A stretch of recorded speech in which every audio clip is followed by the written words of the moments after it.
As your president, I have no higher duty than to protect the American people. Highest duty we have. Dear President Trump, recently you told us to study the world to understand your foreign policy. You might not have heard of us, but we study the world for a living. I have studied the world. I study the world. I've studied the world. I study the world. And we've got a few things to say. I have studied the world. Your words and actions have harmed U.S. national security. Your travel ban, for example, that won't protect us. Because if you study the world, you'll know that most terrorists attacking Americans are raised right here at home. Many are white supremacists, not jihadists, and almost none are refugees. Besides, I study the world, and I know that you're more likely to die from diabetes or a car accident than you are from terrorism. don't forget deaths by falling out of the bathtub. We are more likely to be killed by our clothing. You know what does kill people, Mr. Trump? Climate change. Which is why folks everywhere think it's a problem. Your own military thinks climate change is a threat. Why? Because generals care about science. Of course, you've said climate change is a hoax, and that the real threat to the climate is nuclear war and crazy people. I've studied the world and I have learned that acting like a madman does not improve your bargaining position. You know what does? Working together with the world. Global institutions make that possible. Maybe that's why war is at an all-time historic low.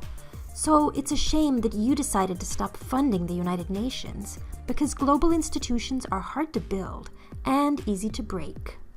I study the world, and international norms don't last forever. Proceed with caution.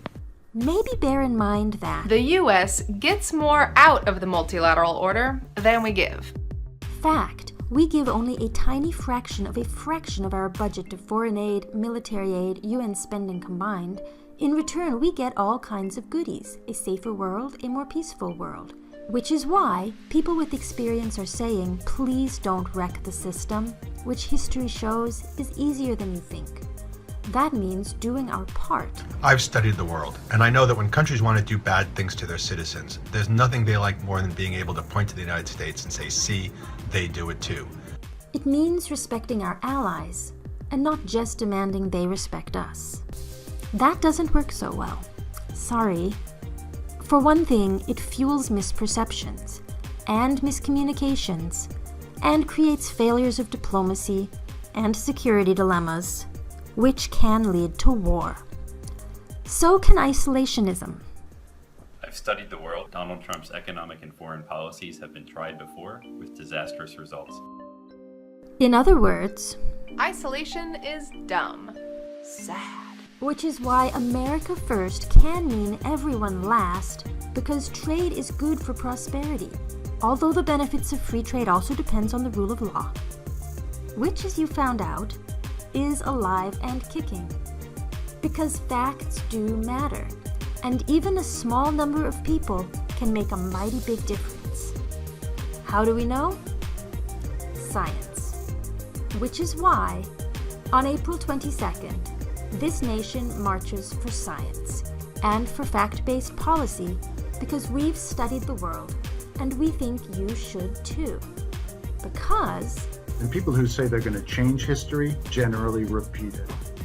sincerely, a few of the nation's many world politics experts who agree with you on this one small thing.